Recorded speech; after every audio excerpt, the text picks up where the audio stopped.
My name is Amy, and I'm a 34-year-old art conservator. I live on an island called Garrick's 8, which is located in southwest London in the middle of the River Thames. The island is home to 22 houses and is named after the 18th century actor David Garrick. 8 years ago, I made an impulsive decision to move to the island after being priced out of the rental market in nearby Kingston upon Thames. The reason this was such a crazy decision is because the island has no land access and can only be reached by boat. I live with my 2 cats, Rambo and Anakin, as well as my dog Lemon. You may think that island life is all sunsets, kayaking and cocktails, but the realities of dealing with Mother Nature, temperamental boat engines and the local wildlife always keeps you on your toes. Join me on this adventure as I renovate my house and garden, learn more than I ever thought there was to know about boating life on the Thames, and jump feet first into all the new experiences coming my way. Welcome to my island life. Hi everyone, so today is my first day of holiday, so I have 11 days off of work and I just want to be in the garden getting on with jobs, but of course it's just pouring rain outside. So I've decided to come to IKEA and do a bit of a recce, get a couple of things that I need to not be sitting around doing nothing, staring at a wet garden that I can't be doing anything in. Also, top tip, when coming to IKEA, always have a strategy or a plan in advance of coming. If you don't, you will get forever lost in the maze of things that are pretty to look at, and you will spend all the money you own, and yes, don't do it. Have a plan, and then try and stick to the plan. Today's plan is we are buying Ivar cupboard doors. They've been on my list for months and months and months, and I now finally have the money to buy them. They're also in stock. They were out of stock for ages.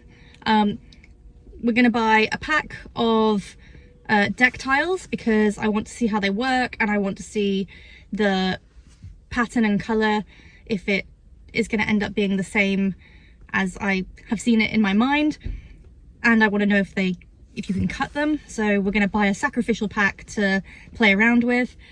I would like to buy maybe a houseplant, and I'd like to look at flower pots, and I'd like to just have a look at all their garden stuff now.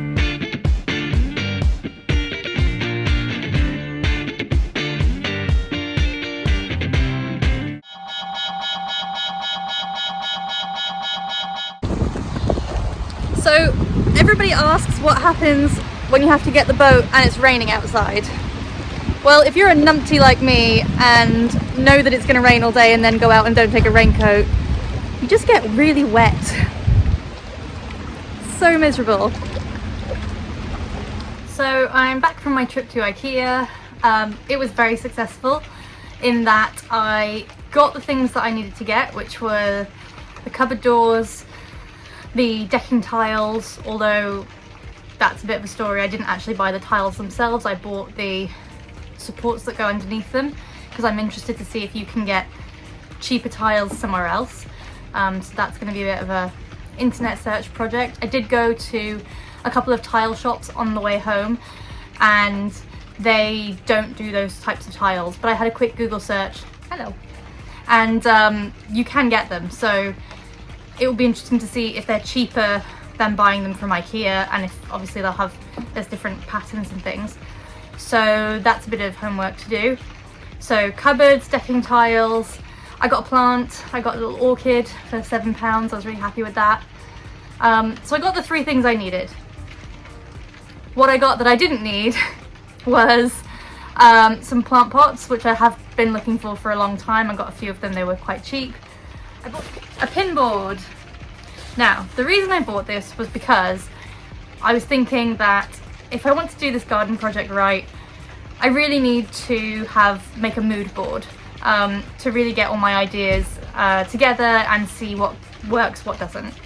So I toyed with the idea of having like a sort of digital mood board. I've used something called Milanote, which I really love. It's brilliant, I would recommend it. This isn't an ad, they don't pay me. It's a really good app, Milanote. But I think I need something physical. I also want to get tile samples to sort of match up with things. So I thought I'll make a physical mood board. So I wanted a pin board. They had a really nice one in IKEA. It was sort of covered in fabric. It was the right colour to go in my office, but it was £17, which I know isn't a lot of money, but for something that it wasn't on the list, it wasn't what I was supposed to be buying. So I looked, and next to it was just this plain corkboard, and it was £5. And I thought, well, hold on a second, I can just cover this corkboard in fabric, which I already have left over from other sewing projects, and then I've got a custom mood board that will look amazing, and it's only cost me £5 instead of 17.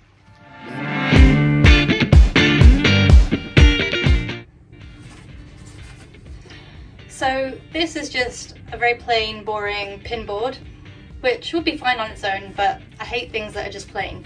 So I thought maybe I could just wrap it in some fabric that would make it look a lot nicer. So I looked in my spare fabric box and I found this amazing fabric. And it's just enough, well, it's more than enough to go around it, and then I'll just use a staple gun to stretch it and staple it back. So first of all, I'm going to iron it because it's a bit creased, and then we can staple it and wrap the pin board.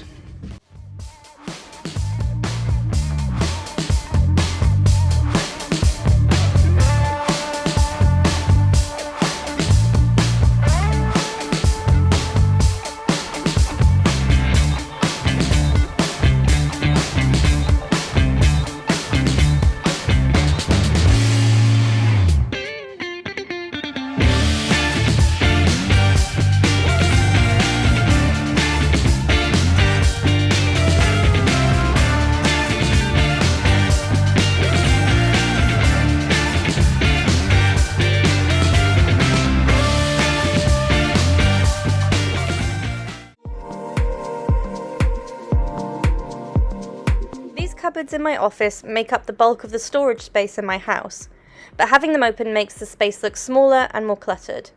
The cupboards are the Ivar system from IKEA, and I just bought the matching doors, which will make the space look more organised and bigger. Before I can hang the doors, they need to be painted to match the rest of the unit. The paint was actually given to me by a neighbour who saw my wallpaper and thought she had a paint colour that would work perfectly. When you live in a small space, flexibility is key. Today, the living room is a painting studio. Thank goodness the animals are used to my chaos and stay away from the wet paint.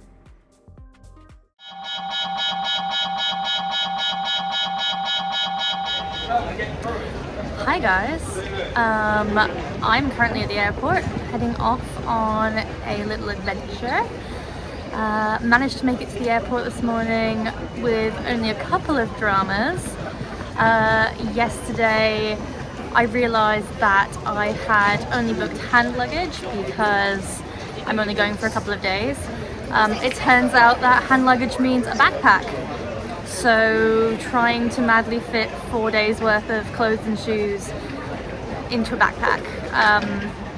Who knows if my bag is going to be too big, if they're going to charge me. We'll just have to see at the gate.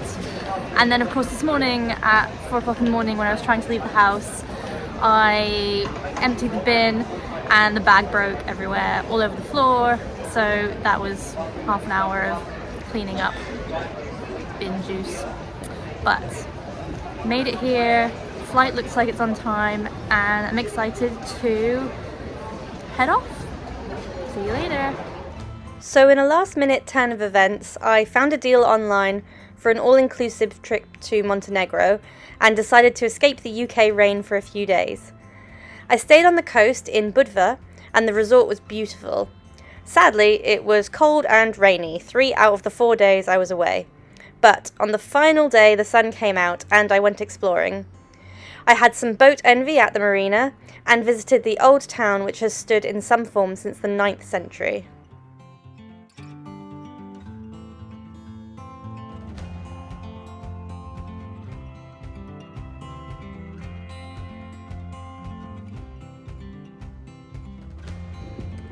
I am currently in Budva in the old town, and I am at the top of the citadel, which is honestly just stunning. It's obviously right by the ocean, the weather is amazing, and it's really quiet. There's nobody else here, and maybe because it's Easter weekend or Easter holidays. But yeah, beautiful. I love solo travelling, and going somewhere new on a whim is one of my favourite things to do. One of the reasons I love living in the UK is the ease at which I can access Europe and the relatively low cost of travel. Although this trip wasn't as relaxing or warm as I'd hoped, I would definitely come back to Montenegro to do more exploring. It really is a beautiful country. If you enjoyed this video, please like and hit the subscribe button. If you'd like to support this channel, why not buy me a coffee?